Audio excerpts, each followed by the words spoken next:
Hello students, today I am going to discuss problems related to cyclohexane and its derivatives. So first question is, which of the following cycloalkane exhibit the greatest molar heat of combustion per CH2 group? Option given are cyclooctane, cyclopentane, cyclohexane, cyclopropane. We will see what is that heat of combustion, how to determine that heat of combustion. So if you look at this graph, here strain-free CH2 group have lesser energy, whereas strained ring CH2 group have higher energy. So if we subject the compound to combustion, then there will be greater amount of energy will be released that corresponds to strain in the ring. So in order to determine the heat of combustion, we are going to use Baum calorimeter. So by using Baum calorimeter, we can determine heat of combustion. So for cyclopropane ring, the heat of combustion will be minus 499 kilocalorie per mole. For cyclobutane, it is minus 656 kilocalorie per mole. Cyclopentane minus 793 kilocalorie per mole. Cyclohexane minus 944 kilocalorie per mole. So this is experimentally determined, that is by using Baum calorimeter. So from this one, we can determine the heat of combustion per CH2 group. So how we can determine the heat of combustion per CH2 group is just divide the heat of combustion obtained by number of carbon atoms in the ring. For example, if you take cyclopropane, there are 3 carbon in the ring. So if I divide the heat of combustion divided by a number of carbon, that is 3, I'm going to get minus 167 kilocalorie per mole. That is for per CH2 present in the cyclopropane. Similarly, if I divide heat of combustion by 4, that is for cyclobutane, I'm going to get minus 164. For cyclopentane, minus 159 is the heat of combustion per CH2, and for cyclohexane, it is minus 157.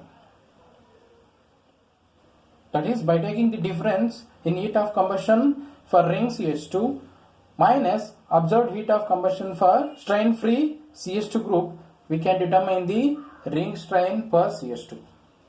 So here you can use this formula, that is heat of combustion of ring per CH2 minus 157.4 kilocalorie per mole. So this is for heat of combustion of strain-free CH2 group.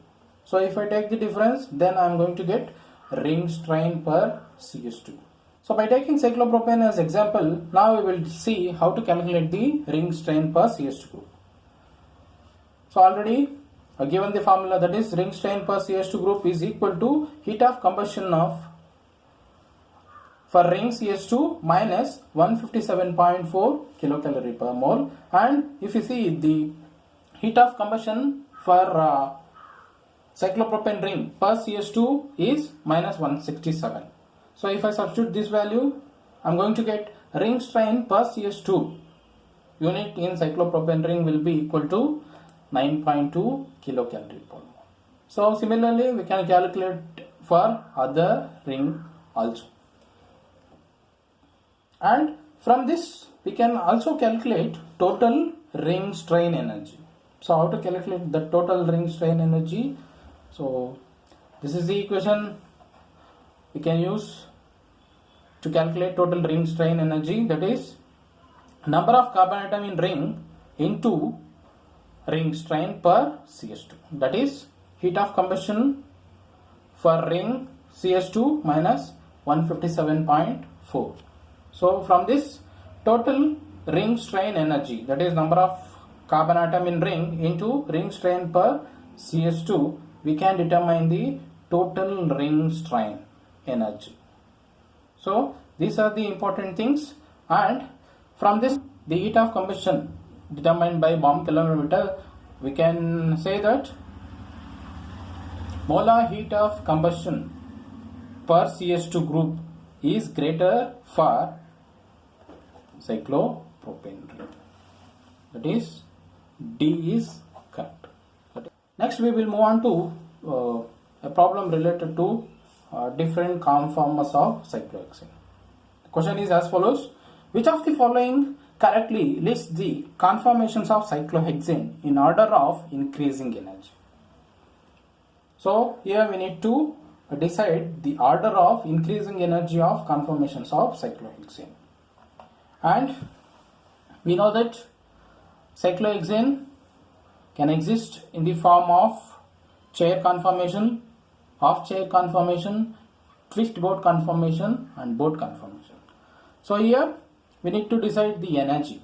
So if you look at this graph here, if you see chair conformation, it is going to have 0 kilojoule per mole energy, means it is a most stable conformer of cyclohexane.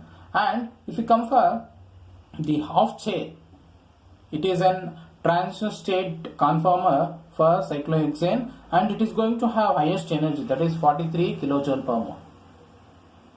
And if you compare twist boat conformer, it is going to have energy equal to 21 kilojoule per mole, and if you compare the boat conformer, it is going to have 25 kilojoule per mole. So from this you can see chair conformer is the most stable, means it is the conformer which is having lowest energy. Then comes the twist boat because it is having 21 kilojoule per mole. Then is boat, it is going to have 25 kilojoule per mole, and highest energy is for half chair, that is 43 kilojoule per mole. So this is the order, that is chair is having lesser energy compared to twist boat. Twist boat is having lesser energy than boat conformer. Boat conformer is having lower energy than the half chair. So half chair conformer is the highest energy conformer of cyclohexane. And other information is this chair conformer will undergo flipping, and for one flip it is going to take 10 microseconds at room temperature. And if you see the stability order, this is the stability order of conformers of cyclohexane. This chair conformer is the most stable conformer, followed by twist boat, then boat, and highest energy is for half chair conformer. Among the given option, C is correct, that is chair is having lesser energy. In turn twist boat it is having 21 kilojoule per mole, boat it is having 25 kilojoule per mole, half chair it is having 43 kilojoule per mole of energy. So next we will see a question related to chirality of cyclohexane, that is which one of the following conformation of cyclohexane is chiral. So we have seen different conformers for cyclohexane. Now among the different conformations of cyclohexane, which one is chiral? So options given are twist boat, chair, boat, rigid. So we will take a look at the possibilities, then we will see which conformer is chiral in nature. If you take chair, which is most stable conformer, this chair conformation is achiral. Why? Because it is going to possess center of inversion. So due to presence of center of inversion, this chair conformation is achiral. And if you come for boat conformer, it is going to possess planar symmetry, then it is also achiral. Then if you see twist boat, this twist boat conformer will not have either center of inversion or plane of symmetry. So if a molecule is not having center of inversion or plane of symmetry, then you can call that molecule as chiral, even though it is not going to possess chiral center. So twist boat conformer of cyclohexane is chiral in nature. So option A is correct. Twist boat is chiral in nature. So next we will see questions related to substituted cyclohexanes. So question is, among the structure given below, the most stable conformation for the following compound is. So here is the compound given, that is 1, 2, 3 tri-substituted cyclohexane. Okay, so for this one we need to decide the stable conformer. These are the options. Among the 4 given option, we need to decide which one is the stable conformer for that trimethyl cyclohexane. So before going to answer this, we need to have a quick glance at axial and equatorial hydrogens and the stereoisomers for cyclohexane, the 2 disubstituted cyclohexane. As we know, cyclohexane is going to have 6 axial hydrogen and 6 equatorial hydrogen. Here are the A represents axial hydrogens and E represents equatorial hydrogens. Overall, there are 12 hydrogens. Among 12 hydrogens, 6 are axial hydrogen, 6 are equatorial hydrogen. And among 6 axial hydrogens, if you see, these 3 axial hydrogens are upward, means they are above, and remaining 3 axial hydrogens are downward. Okay, so there are 6 axial hydrogens. Among the 6 axial hydrogens, if you take in the chair conformation of cyclohexane, 3 axial hydrogens are up and 3 axial hydrogens are down. Similarly, among 6 equatorial hydrogens, 3 equatorial hydrogens are up. So these 3 equatorial hydrogens are up and these 3 equatorial hydrogens are down. So this point to be noted in order to write the stable conform. Then if you come for the stereochemical aspect of disubstituted cyclohexane, it is going to exhibit cis-trans stereoisomerism. So now we will see how this disubstituted, the 2,1,2, 1,3, 1,4 disubstituted cyclohexanes will exhibit cis-trans isomerism. So if you see 1,2 and 1,4 disubstituted, in the case of 1,2 disubstituted, if one of substituent is axial and one substituent is on the equatorial, the 2-1-2 relation, so it is going to have ring flipping. So axial will convert into equatorial and equatorial will be get axial. If it is having axial equatorial and it is 1-2 position, then it is cis. Similarly, if you take 1,4 disubstituted cyclohexane, here also the same thing. Here these 2 substituents are having 1,4 relation. Here take one substituent is in equatorial position and one is on axial, and if it undergoes flip, this axial will become equatorial and this equatorial will change to axial. So if such relations are present, then that isomer will be called cis. That is 1,2,1,4 disubstituted cyclohexane. If one substituent is on the axial and one substituent as the equatorial, then it is going to exhibit cis isomer, or it is called cis isomer. Similarly, if the 1,2 substituent are placed both on axial or both are present in equatorial, then it is called trans isomer. Same case, the same will be in the case of 1,4. So here both are axial, both are equatorial, they are having 1,4 relation, then to exhibit trans isomer. So here can remember a mnemonic, that is event. That is, if both substituent are equatorial, then it is trans. So here this is equatorial, trans isomer. Equatorial and trans. So if you remember this event, then opposite will be the cis isomer. So that is the case of 1,2 and 1,4 disubstituted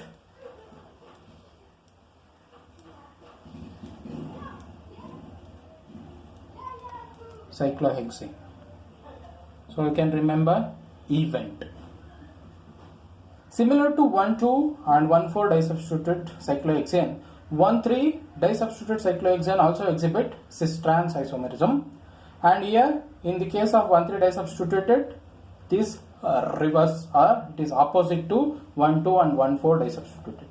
In 1,2, 1,4 disubstituted, cis means axial equatorial, equatorial axial. But here in the case of 1,3 disubstituted cyclohexane, axial axial, equatorial equatorial will be cis. And the trans will be axial equatorial, equatorial axial. So this is 1,3 disubstituted cyclohexane. And their cis trans isomers. One more thing we need to know about this cis and trans isomer is, among the cis and trans isomers, which isomer will be most stable, means which is having lesser energy. So if you take a look at 1,2 trans isomer, means 1,2, 1,4, if it is equatorial equatorial, axial axial, it is trans. Now take a look at this isomer. Here both the substituent are equatorial.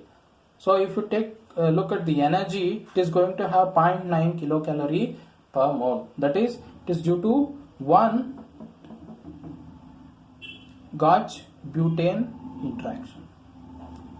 So this energy corresponds to 1 Gauge butane interaction. So there will be 1 Gauge butane interaction. So hence energy corresponds to 0.9 kilocalorie per mole. So if this equatorial 1,2 trans isomer, if it flips into axial trans isomer, then what happens is it is going to have 2 1,3 diaxial interaction.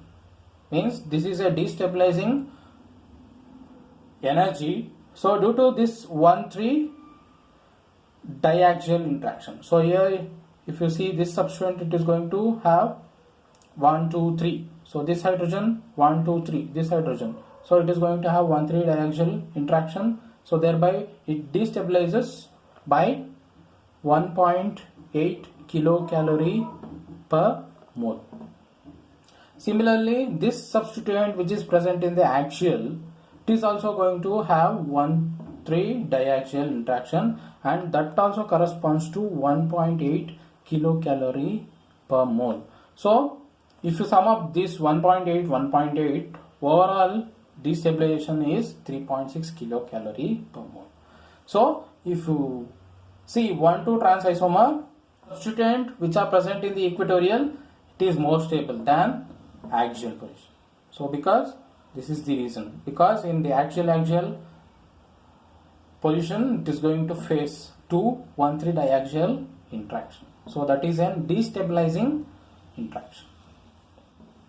Similarly, if you come for 1,2 cis isomer, that is axial equatorial, equatorial axial. So among this, which one is more stable? And if you see the energy, so here one substituent is axial and one substituent is equatorial. Now you see this axial is going to have 1, 2, 3, 1, 2, 3, 2 1,3 diaxial interaction. That is, it is going to have a destabilization energy of 1.8 kilocalorie per mole. And if it flips, then this equatorial substituent will come to axial and this axial substituent will come to equatorial. Then also, you see, this is also going to face 1,3 diaxial interaction, and energy, destabilization energy is equal to 1.8 kilocalorie per mole. So if 1,2 substituent, if it is in cis isomer, then in either of the case it is going to have a destabilization energy of 1.8 kilocalorie per mole. So based on this energy, if you see among the 1,2 trans and 1,2 cis isomer, 1,2 trans isomer is more stable because it is going to have energy equal to 0.9 kilocalorie per mole. This is less.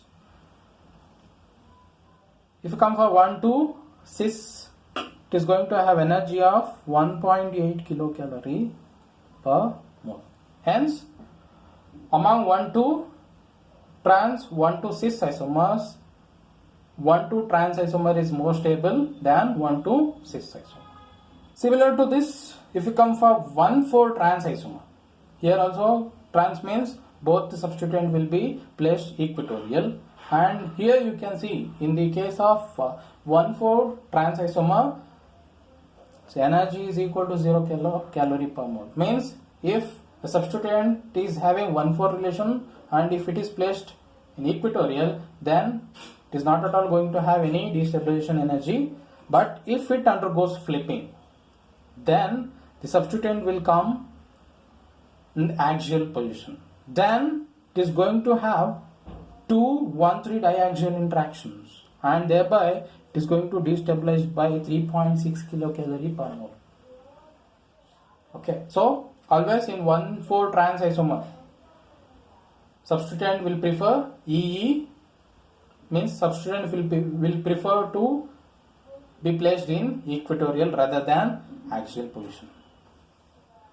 And come for 1,4 cis isomer, here you can see it is similar to 1,2, means one substituent always it is going to placed in axial and it is going to have 1,3 diaxial interaction. Undergoes flipping also, then also it is going to have 1,3 diaxial interaction, and destabilization energy for both will be equal to 1.8 kilocalorie per mole. And if you see the stability order, so 1,4 trans isomer is more stable than 1,4 cis isomer, which is similar to 1,2 isomers. So 1,2 trans isomer is also more stable. Here 1,4 trans isomer is also more stable. So these are the important aspects we need to know: the stability in terms of energy and their relation. So in which case we can assign it as a cis, in which case we can assign it as a trans. So based on these basic ideas, now we will see the stable conformer for the question, that is trimethyl cyclohexane. Question: from this we need to find the stable conformer. So if you see trimethyl, so we can have these possibilities, that is 1,2 1,4 disubstituted, means all the methyl groups present or all the methyl group given, they are on same side, means it is cis. So in the case of 1,2 1,4 disubstituted, means if you see the relation 1,2 1,4, so if it has to be cis, means the substituent should be placed either axial equatorial or equatorial axial. Similarly, can see there is 1,3 relation is also possible, 1 2 3. So in the case of 1,3 disubstituted, if it has to be cis, means then the substituent should be either axial or equatorial. So from this, so possible conformer, chair conformer for the given trimethyl cyclohexane is these two are possible. If we see 1,2 relation, if it has to be cis, means then axial equatorial. So 1,2 relation axial equatorial, 1,4 axial equatorial, so it is cis.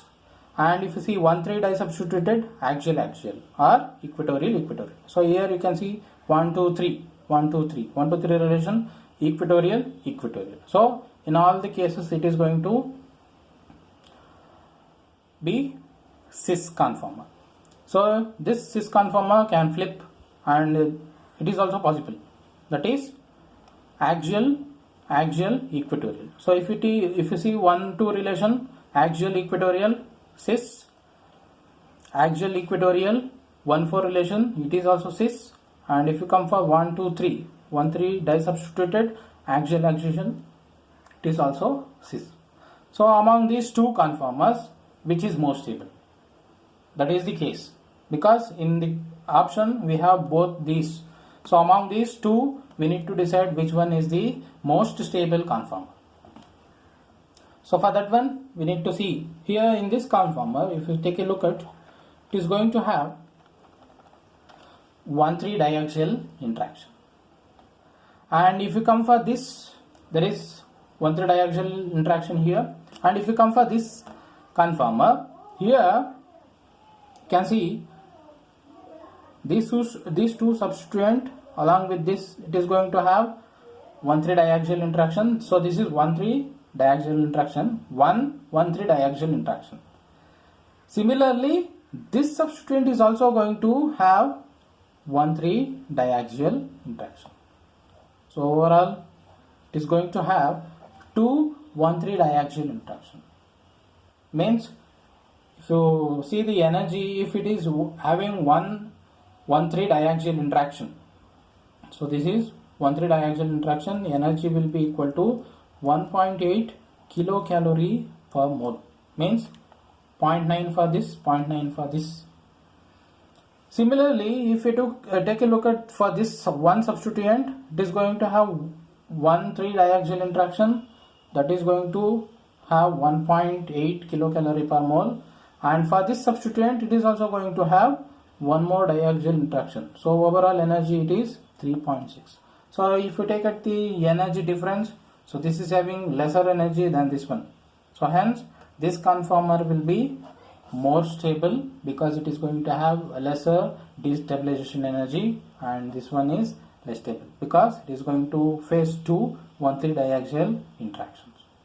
So based on this one is correct. That is, the 2 methyl groups are in the equatorial position and 1 methyl group will be on axial. See the options. C option will be most stable conformer because this methyl group and this methyl group are in equatorial and 1 methyl group is in axial. So whereas here 2 methyl groups are axial and 1 methyl group is equatorial. So C option is correct. So now we will see one more problem. The most stable species in each pair of conformers are. So here they are given the pairs of conformers. Among these two conformers, which one is stable, we need to decide. So these two are the first conformers, and these two we need to decide which one is most stable conformer. So among these two, which one is most stable. So based on that one, we need to choose which is the correct option. So if you come for the first molecule, first pair of conformers 1, 2. So among these 1, 2, in both the conformer you can see there is 1,3 diaxial interaction. So both is going to have energy equal to 1.8 kilocalorie per mole. That is, destabilization energy equal to 1.8 kilocalorie per mole. But since both are having same destabilization energy, then which one is more stable?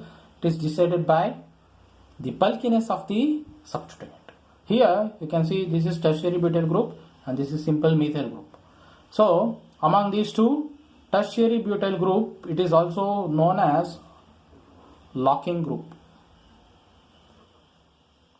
Means always it is going to prefer equatorial position.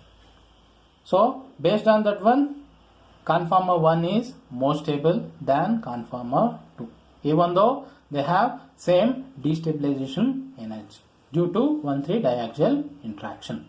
For the second pair of conformers, so here it is not simple cyclohexane, it is 1,3 dioxane. Means there are 2 oxygen atoms, so it is an cyclic acetal.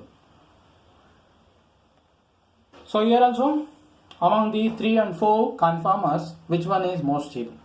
So here you can see, here also tertiary butyl group, methyl group are present, but only thing is they have replaced CH2 group by oxygen. Here you can see in the previous example we said always tertiary butyl group prefers to be in equatorial. So with that this can be correct one because this is in equatorial, but here it is in axial. But here what happens in this case is if we replace CH2 group by oxygen, then here you can see this methyl group is going to have 1,3 diaxial interaction. But if it undergoes flipping, and by placing this tertiary butyl group in the axial, then here you can see there is no such 1,3 diaxial interaction. So hence this conformer is more stable than this one. So even though this tertiary butyl group is going to act as a locking group, but here what happens is, due to this 1,3 diaxial interaction, if it flips, it can minimize that energy. So thereby it is going to attain more stability. So hence it is going to prefer this. So this is the exceptional cases we need to see. Okay. And if you come for the pair of conformers 5 and 6, so among this 5 and 6, 5 is more stable. Why? Because here it is not 1,3 diaxial interaction, it is hydrogen bonding. That too, intramolecular hydrogen bonding is possible in this conformer, whereas in this case it is not possible. Even though we know that the substituent, if it is placed in equatorial, it is going to have greater stability, but here in this case what happens is, due to formation of this intramolecular hydrogen bonding, the destabilization energy will be minimized, so thereby it is going to attain greater stability. So hence conformer 5 is more stable. So this is also an exceptional case. If there is a possibility of forming intramolecular hydrogen bonding, then the substituent can be placed in axial position. Okay, so hence axial conformer is preferred in this case, even though equatorial is more stable, but due to this intramolecular hydrogen bonding, fifth conformer 5 is more preferred. So based on that, option B is correct. These are the some important aspect related to cyclohexane. Thank you.